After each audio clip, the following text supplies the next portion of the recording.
2. Welcome back, WNST, Towson, Baltimore, and WNST.net. It has been a busy summer around here. Everyone has seen me wearing the Hammer and Nails shirt that I'm wearing on the YouTube and the WNSTV Facebook video channel, and from time to time.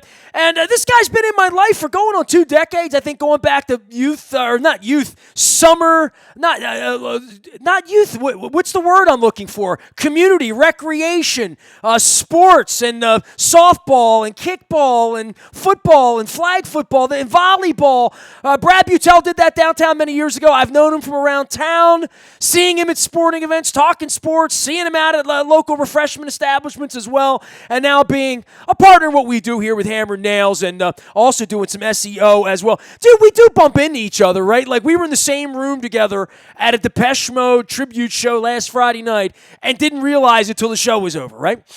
That was a good time. Yeah, I was surprised to bump into you, and I hated not being able to meet your wife again because we had the Uber, banging its horn on us outside. So I apologize to her for that. Well, I had to go. This is to show you my age, okay?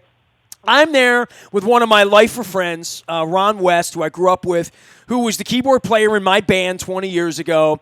I went to middle school with Ron. I went to junior prom and senior prom with our dates, buddies, all that kind of a relationship. And when we left, I'm 50 now. He has a garden where he grows these incredible cucumbers, lemon cucumbers, and Cherokee tomatoes. I had to walk to the car to pick up fruits and vegetables. So that's what I did after the show, in complete sobriety. So, this is what happens when you get older. You go out and jam a little Depeche Mode. Look, we got a lot of sports to get to. You hit me last week. I've been out to your place. I've done pedicure, haircut. She wants to shave me. I'm a little weird about being shaved. So I'm a little tender up in here. Where it's. So we've done these conversations, but we haven't talked in like 3 months about sports. And you hit me, and you're like, wanted to get a beer or whatever. I'm like, no. I do that on the radio these days. And you've been out at the preseason games. You've been at concerts. You get around downtown, like all of that. I'm afraid of downtown. You live downtown. You play downtown. Your wife was downtown. You take your kids out.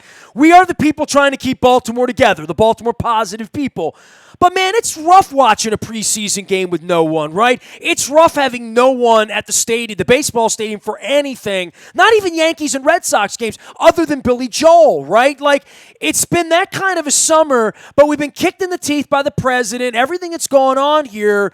There is a feeling for me, my wife, there's a little vibrancy coming back to downtown that for those of us who do go out and do things and love Baltimore, we're kind of outdoing them, but it bumps me out to see preseason so lame because they don't really give you a reason to come down, do they, Brad?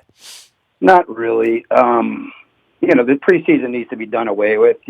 What are the odds they go to the 18-game format with the two preseason games, at least for fan-friendly purposes, because there's no bigger waste of money in sports than not seeing Rodgers start a quarterback from Green Bay and not seeing any starters whatsoever from Jacksonville from week 1.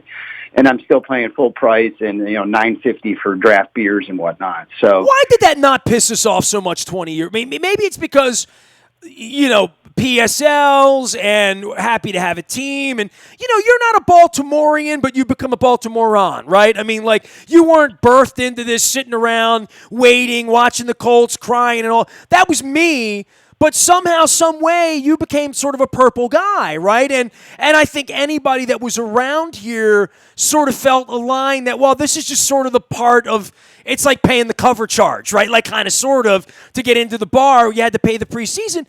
I don't know that in 2020 this is serving them well in any way, right? Like for what they're trying to do to get football players ready. Now they're up in Philadelphia all week, banging pads, and the game's going to stink on Thursday.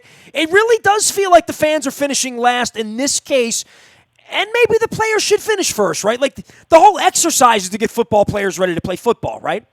Exactly. I'm still trying to figure out, I think the Ravens did a $130 million renovation this year. And it's almost like they're trying too hard, to entertain the young ones. And I think the game still needs to be the focal point. And as you know, I'm more of a throwback guy. I love my, quasi high school stadium up in Buffalo. But there's no doubt that, the football is the main attraction, and the laser light show is really not a part of the game. And I think the NFL could be losing me on that just slightly, because the game is such a beautiful thing. Well, in the preseason, I don't know how you. 20 years ago, I said, look, they should bring Hootie and the Blowfish in and Faith Hill. They should make it a concert. They should turn it into a Lionel Richie concert. They should find some way to get 40,000 people to show up, stay, drink, hang out, because they only have 10 opportunities to do it for sponsors. Every part of it is a bad look, and I'm going to be writing about this, as well as I'm going to be writing about the Orioles' future and writing about a lot of stuff as we update our newspaper. Brad Beutel's our guest. He's hammering nails. We're talking some sports as we do, as he and I have done for the better part of 20 years. I mean, Brad was a caller back in the day, and we do all this stuff, but for preseason, man, if you become Roger Goodell, right, and let's say money's not a factor, because it is, but it isn't in these cases, I don't know that there's not some better way to get with the PA to figure out the 18-game thing, to do away with all of this nonsense, to bring in 2 practices, fill the stadium, do $10 tickets, give the money to charity, find a way to wrap August in pink and blue and all the things that they seem to do in the middle of the year, put some musicians involved here, get the city involved, get charities involved. All of these cities, much like Baltimore, could use an urban shot in the arm. All of them. I've been to Buffalo, Brad. Buffalo can use some help too, right? Everybody could use, maybe August is the month where they invite people that can't afford to come to games the way the practices were because the practices are a beautiful thing that they do, where they open the gates and it's hot as hell and the players sign autographs and nobody wins, nobody loses, you hope nobody gets hurt, the field goals become fun. That's more fun than going down there and watching the fake Jaguars play in the fourth quarter, right? I completely agree, and I hadn't thought about the music aspect of it, but a lot of these second-tier bands aren't all that expensive, truthfully. I was pricing them up for my wedding a few years ago. I could have hired, Cheap Trick for under $10,000.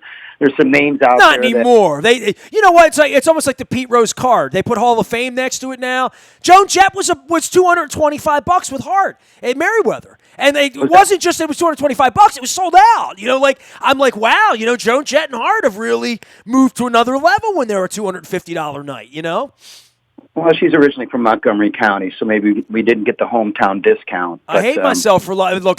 No one loves Joan Jett more than me. But I guess my point is, people are willing to spend a lot of money on Joan Jett and Hart. They don't want to spend a lot of money on fake football. You know what I mean? They have something else they can do with their money on a Thursday night. Hang out on the deck of Merriweather for $29.50, which my wife and I did, and some $14 Pacificos and some barbecue. We had a nice, that is what I want to do on a Thursday night. Not sit in a sweltering stadium watching fake football, even if it's free, man. They just need to do something with it. I think they need to do something that becomes a across the league better look for what they're trying to accomplish in August, which is get football players ready to play and get people like you and me lubed up for the season, instead of reaching and saying, why do I buy these tickets? And that's a shame. Or why do I even give it 3 hours? Well, I'm not driving back from Ocean City for that, right? And this week, do I want to go to Philadelphia? There's some good cheesesteaks there, Brad. You know this. But is that what I want to do with my Thursday night when Lenny Kravitz is playing at the Met up there? That sounds like a tough choice. We can just go to McGurk's and get a nice cheesesteak. I like your idea of the open practice. Truthfully, 2 hours, and you get to see all 90 players do something, for whatever amount of time, and just make it family friendly with the autographs, and the cheerleaders come up into the in the open areas, and you get to meet them and take photos. There's a 100 better ideas than the 3-hour debacle we see for 4 weeks in the preseason. Isn't that funny? You and I could get together, with a couple guys and a couple gals and say, do you go to games? What would make you go? What would make you come down on an August summer night? And then there is the thing happening across the parking lot. Before I get to whatever the Orioles are, tell everybody about Hammer Nails, because you hit me earlier in the year. You said, do you get your haircut? We all get our haircuts somewhere. I've had a long relationship with the person that's cut my hair. You said, I want you to come over and experience this so you can talk about it.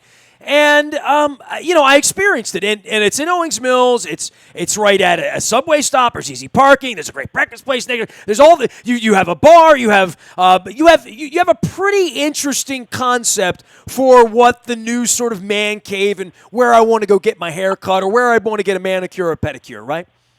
Sure. The genesis of the idea actually was plagiarized from Shark Tank. A young man in L.A. had the same trepidations that many men have about getting their hands or feet worked out and having women stare at you at a feminine, a female centrist type of nail salon. And he decided, why don't we make this comfortable for men? Well, one of the things is the smell, right? Like, I've had pedicures.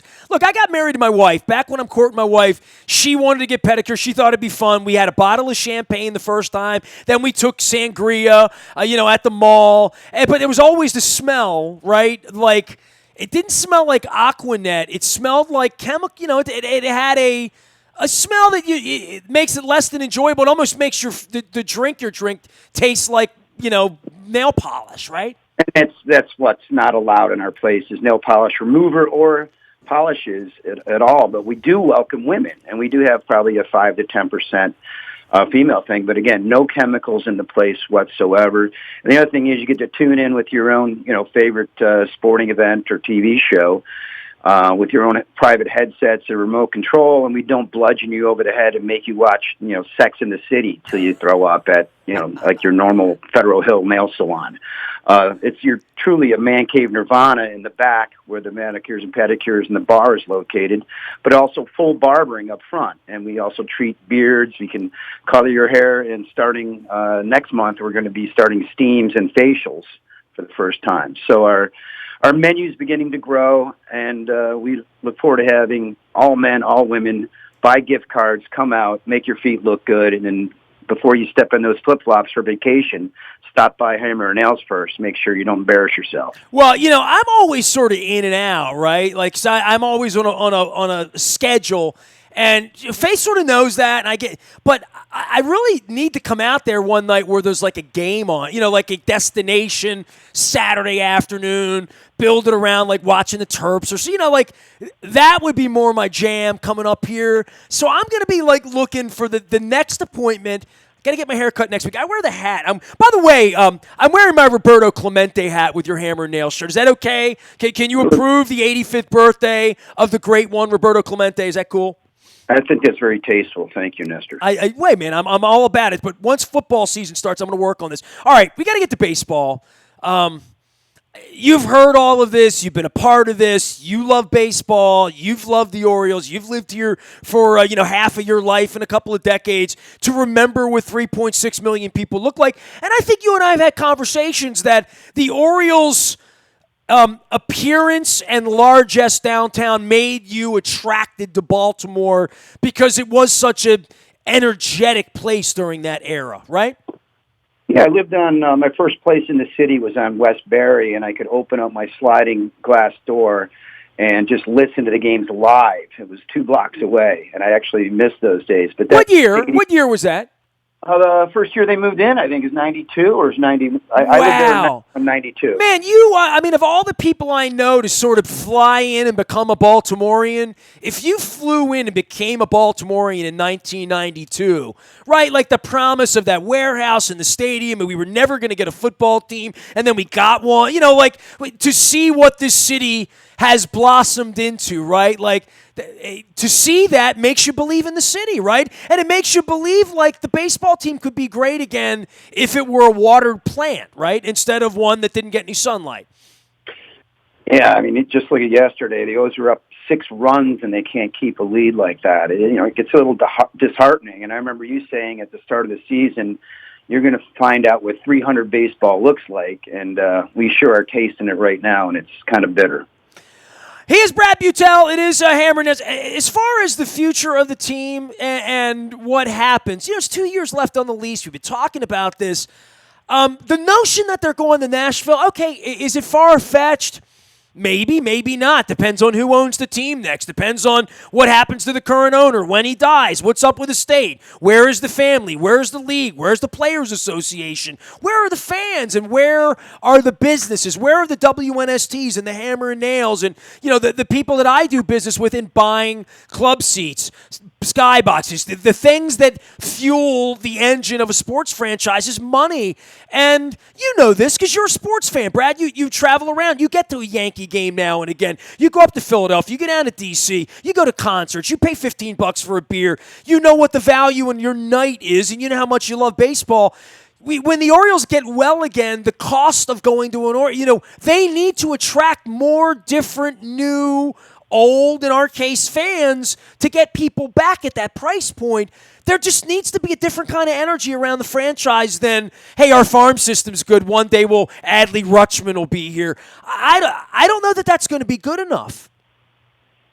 You probably know better. I know you know better than I. Has the length of the game come down with any of the rule changes they've implemented in the last couple of years? I haven't looked at that. Well, they're trying everything. I mean, they're putting up nets. They're doing pitch clocks. They're, they're strangling the game of the Adam Joneses because they're not, they just say, go play there for a year. We're not going to give you a contract. You're 30. I mean, everything about the arc of the game, the home runs. I mean, the Orioles have given up more home runs than any team in the history of Major League Baseball. Brad, it's August, okay? They're breaking the record in August. They're going to shatter every home run allowed in the history of the sport year with this franchise this summer, and it's still not exciting to anybody. No one wants to watch a team that's going to lose 110 games, and that's an epidemic in baseball right now. The home run, absolute either home run or strikeout, and the length of games, and nobody's on base, and there's no action. There's no Lamar Jackson running around. You know what I mean? There's no Depeche Mode playing Halo. There's nothing exciting about getting your ass kicked 110 times. Well, you're right. Walks and home runs and strikeouts aren't very exciting. I mean, when's the last time we saw a suicide or safety squeeze to win a game? It just doesn't work that way. Well, it's like playing blackjack in Vegas. There's a book, right? Exactly. How about the shift? Are they talking about getting rid of that? I mean, it's one more nail in the coffin. Just I don't know. It's not exciting to watch, to say the least. Well, I mean, it's been scienced up, right? I mean, it's been analyzed to the point where they can pinpoint where to place baseball players and how to pitch them to get them out, and it becomes a much more scientific struggle like that. And I know chess is interesting, you know what I mean? And I follow Gary Kasparov, who's brilliant on Twitter, brilliant statesman and a guy that, I follow him. I don't want to watch him play chess. You know what I mean? Like, I know Ted Leonsis tells me about these kids that play video games, and everybody's going to sit around with a headset, and I'm going to watch your kid play a video game and then gamble on it. No, I'm not. I'm going to go take a walk in a park and, read Hemingway is what I'm going to do some yoga. But, I mean, out there are these concepts of where sports is going. I don't know what baseball's plan is, you know what I mean? And I know football has big CTE issues, and we'll talk about and the NBA's becoming this global powerhouse. But where baseball is for our city at this time, with a lease up, with a dying owner, with kids who feel to be incompetent to my eyes, and maybe disinterested as much as incompetent, and what happens to downtown when it's already empty and how we get it full. The best way to get downtown full, my best idea isn't about the Preakness, which I want to keep. It's not about building a soccer. It's about, hey, we got a baseball team that we paid for 30 years ago. How about we fix that? If we fix that, every night's a Billy Joel concert down here, right? I totally agree. Why is Chris Davis trotted out every night? Either we're all in for the rebuild or we're not. And it's just perplexing to me. But again, how do we get the fans to get off their butts in Columbia and Bel Air and drive in the city? And then we go back to the Baltimore positive issue of everyone's got to feel safe when they're, bringing their family into the city and spending the big money. So again, safety is a big concern, and we need competent, city leaders that can give our suburbanites confidence to bring their family in town to watch a ball game. Yeah, that can't be said enough. And I love that we say it here because it's the most important part of Baltimore's future. And then there comes the point, are the Orioles going to be here? What are the Ravens going to be? What's going to become of the harbor? Are we going to build a bridge over the harbor? How are we going to fix our schools? All of those things factor into it. But right now, the baseball team and the football team were given this position of leadership, right? Like literally, we built these monuments, these castles, and gave them our heart. starts, this is the time where I think everybody needs to put two hands on the rope and say, all right, put your gloves on. We got to pull together, all in one direction at the same time. And, I think that's what Baltimore Positive's here to do. Now, look, we talk about baseball, football, and problems in preseason and all that. You're still sports addicted, right? I mean, you're still looking at the odds and where the Ravens are. I'm going to put it to you and leave it to you because I've asked everybody this question, and I'm going to hold everybody on the record if Lamar's holding a press conference in Miami Beach first week of February when I'm down there booking my Super Bowl trip, as we do every year. The Ravens, are you buying the Lamar Jackson? I mean, are you buying 10, 11 wins, him healthy, him throwing the ball better, this being a good football team this year? I wasn't a week ago or 2 weeks ago, but studying, seeing it firsthand and looking at their schedule, they're playing 10 poor, almost borderline terrible run defenses this year, and this is going to be one strong rushing ball club. And Lamar Jackson, I think Greg Roman is kind of a genius with this kind of quarterback. So I think they're set up for success in an 11-win season. And I just read today before the phone call, Baltimore is still going off at 40-1 on Super Bowl odds, which I'm going to mail my buddy a check. Well, there today. you go, right? I mean, that would tell you what the world thinks, right? The world thinks 40-1. I'm glad you brought that up because around here it feels more 18 or 20. You know what I mean? It feels more like, it's the NFL. We got a chance. Brady's a year older. Ben's a year older. Who knows? I mean, this kid won a lot of games last year. It affected the defense. Harbaugh feels like he's a genius, right? I mean, we got a kicker. We got some things that equal points, that equal defense, that, I'm not ready. What are the Browns, by the way? I think they were less, but again, I printed out the total wins for this year, and the Browns aren't chosen to have any more wins than the Ravens, actually. So I don't know. What do you think the Browns are going to do? They get way too much hype for so much inexperience all at one time, especially with a new head coach. Man, I'm so old at this point that I go back to the Sporting News previews and who the Football Digest thinks is going to win the East this year and all that. I literally haven't done any of that in 20 years. I'll just say this on the Browns, and I've been saying this. It's a show-me issue for them. I mean, I want to see them go out and win 6 of the first 8 games before I'm – if they're 5-3 or 4-4, that's where I expect them to be. I don't expect them to be 7-1 shot out of a cannon. The whole league's adjusting to flex their games. I mean, that's such an April, May thing for me that you got to talk about a team. Let's talk about the Rams and the Eagles and these other teams that have climbed mountains. Maybe even the Ravens to some degree that climbed the mountain last year and saved the coach's job and got him an extension and, Lamar is going to be our little secret over here, and everybody's going to doubt. Hey, man, you doubt. I doubt. 40-1 doubts, right? Why do you doubt? Well, it's never been done before, so it would be very, very human to doubt something you've never seen done before, right?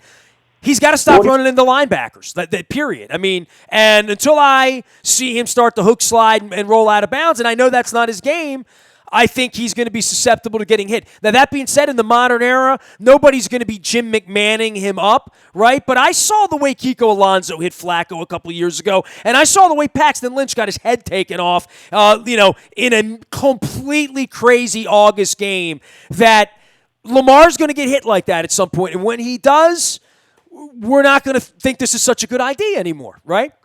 Well, all the eggs are in one basket, but if we look a little closer, RG3 and I forget the kid from Penn State, they have a very similar skill set as far as being athletes. Yes. So I guess they can all run the same type of offense. Ironically, you got to either hold your hand up or sit on it when the Ravens were losing by 16 or 17 in the playoff game in the third quarter. It did seem like Flacco was a pretty good, you got to be honest with yourself. Did you think Flacco had a better chance of bringing the team back in the playoffs, or do you think the rookie? And, that was maybe a missed opportunity. I don't know. Well, it depends on what you think of the offensive line at that point, and Harbaugh thought that Flacco would get killed. Brad, I tell you what, man, I appreciate the sponsorship, appreciate the shirt and the koozies and the haircuts. I will get over there for a Saturday afternoon to fully experience, like when I can have a beverage, I can take the subway up, I can take the subway back, which I enjoy doing and not having to drive, let my wife take the car and do her thing, and I will man cave up for the whole day, the way I did first time around. But I'll get in for a haircut this week. Always great to have you aboard. And, hey, 40-1, I hope we're in Miami smoking cigars and cashing tickets. That'd be great. And, by the way, we are hosting fantasy drafts almost every other day for the next 2 weeks at the store. And then we do a lot of bachelor parties on the weekends as well. So there's multiple uses for our location. Tell me how to get in touch. I mean, you can go online. The obvious places. Hammer and Nails is in Owings Mill. It's right in the town center. Very easy to park. Very easy to get in and out. I've been getting in and out as I go up to Owings Mills a few times a week for work as well. And by appointment. Very easy to roll in or just drop in, right? Absolutely, and we're right next to World of Beer now, so it could take us a decade to try all their different samplings. Nice. Good work. Brad Beutel, my pal from Hammer and Nails, joining us here. Find all of my stuff out on the buyatoyota.com audio vault 24 hours a day from anywhere in the world. On your mobile device by downloading the TuneIn Radio app. We do come in crystal clear. New newspaper. We are reformulating the newspaper. Please sign up. We are reformulating the front of the WNST website and our mobile for Labor Day. That's all coming up. Been working real hard over the summer with that with Opus Media and Jason. So tip of the cap to them. Appreciate that. Tip of my Roberto Alomar. How about that? That was last month. Roberto Clemente. Interviewed him, Alomar, never interviewed Clemente. But I did talk to his son once at the World Series. Nasty at WNST.net finds me. Facebook, Twitter, LinkedIn, Snapchat, Instagram, streaming live on our Facebook as well as our YouTube, WNSTV channel. We are WNST.net, AM 1570 at WNST. Towson, Baltimore, and we never stop talking Baltimore sports.